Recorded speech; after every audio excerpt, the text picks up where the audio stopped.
Hello Year 11 and welcome to our second video here for trigonometry. In our previous exercise we introduced some reciprocal functions, cosec, sec and cot, but we're going to look at solving some problems using those three original ratios, sine, cos and tan, as well as introducing angles of elevation and depression and bearings. So first of all, angles of elevation and depression, nothing too complicated here. They're measured up and down from the horizontal.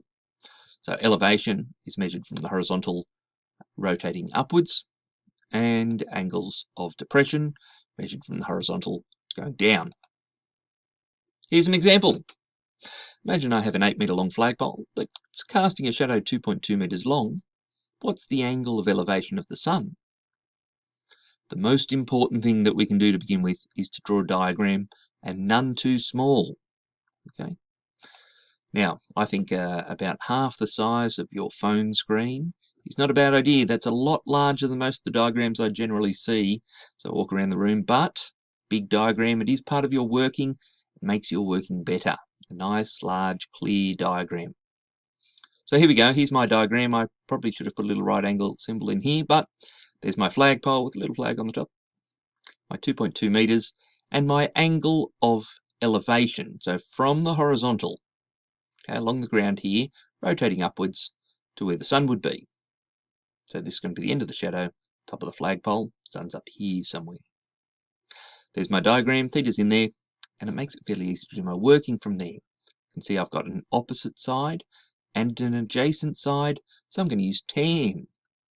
Tan of theta is the opposite on adjacent, so that's 8 over 2.2, which means the angle I'm trying to find is the inverse tan of that ratio, which means the angle is approximately fairly close to 75 degrees. Okay, don't forget inverse tan or inverse function when we're finding the angle. Now bearings, used for navigation, in reference to typically north, sometimes south. But north is our standard reference point. When we're talking about true bearings or three-figure bearings, okay, we're measuring from north in a clockwise direction. From north in a clockwise direction gives us a three-figure bearing. Compass bearings are measured from the north-south axis. So we begin by indicating whether it's more north or south, then the deviation from that axis, and then which direction, whether it deviates to the east or to the west. So a true bearing of 210 degrees, right, starting at north, rotating around 210 degrees in a clockwise direction, brings us 30 degrees past south, past 180 degrees if you like. So a compass bearing equivalent to 210 would be south, because it's more south than north. It's 30 degrees away from the north-south axis and in a westerly direction, so south 30 degrees west is a compass bearing. Okay. It is important, I'm going to stress this again, that you draw a diagram and not too small. North arrows, also very helpful, and often we will apply some geometric rules relating to parallel lines, particularly co-interior angles. So co-interior angles and angles at a point adding up to 360 degrees are the two rules that we're going to use fairly regularly when we're dealing with problems relating to bearings. North arrows everywhere.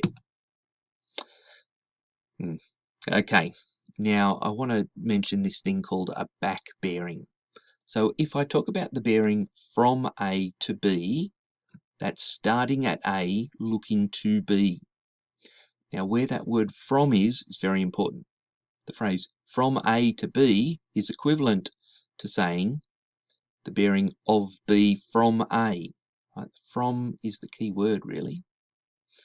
But if I ask for the bearing in the opposite direction, so if I know the bearing from A to B is, for example, 137 degrees, then the bearing from B to A, looking in the other direction, is the same as if I turn around, right? I'm walking along a path and I turn all the way around and look the other direction. To do that, to achieve that, I would rotate 180 degrees. And whether I rotated clockwise, in which case I add 180 degrees, or whether I rotate anti-clockwise, in which I subtract 180 degrees, I'll be facing the same direction. So, to calculate a back bearing, you add or subtract 180 degrees as appropriate, as long as you get an answer between 0 and 360 degrees. So you can either add or subtract 180, but choose wisely so you get an answer that's between 0 and 360. Rightio. Now we should have an example. Here we go. Two islands, Scylla and Charybdis. 10 kilometers apart. The bearing from Scylla to Charybdis is 090 degrees. So that's a 3-figure bearing. Notice I put a 0 in the front there so that I get 3 figures. All right. And that would be, we could say, from Scylla to Charybdis would be travelling in an easterly direction. Now, we have our person Odysseus here, sails from Scylla on a bearing of 36 degrees 30. Right, bearing of 36 degrees 30. So that's measured from north in a clockwise direction. So that's somewhere like about 1 o'clock on a clock dial, 36 degrees, until he is due north of Charybdis. At this point, how close is Odysseus from Charybdis? Well, we need a diagram. Very difficult without a diagram. So here's Scylla, and here's my north arrow. I start at Scylla because that's where that's the first bit of information we have, and that's where Odysseus leaves from. So here's Scylla. There's my north arrow. There's no distance on that. You can't get to north. It's only a direction. Now, 10 kilometers due east to Charybdis. So I have those. Now let's fill in the rest of the details. Another north arrow. So my two north arrows are parallel. I have this bearing here of 36 degrees 30 from north. Okay, that is the path Odysseus takes until he is due north of Charybdis, like this. This creates a right angle triangle here. The distance that I'm trying to find is labelled x here. Now I know this angle. I don't have, other than my right angle, at this stage any of the angles inside my triangle, or either of those two. But one of many ways we could calculate this. My two north arrows are parallel for this angle here and this angle up here near O, or the angle, if you like, SOC. They are alternate angles on parallel lines, which means they are equal. So I have this angle up here as 36 degrees 30. Okay. So that's 36:30. I want to find the side that is adjacent to that angle, and I know the side that is opposite that angle. Okay. So opposite and adjacent is 10. So the 10 of 36:30 is 10 over x, right? Opposite on adjacent means that x is 10 over 10, 36:30, which is 13.5 kilometers, and that seems again about right. Rightio, that's bearings. Just to wrap up what we've been looking at here, angles of elevation and depression are measured from the horizontal up and down. 3-figure bearings are measured from north in a clockwise direction. Compass bearings give you the deviation from north or south.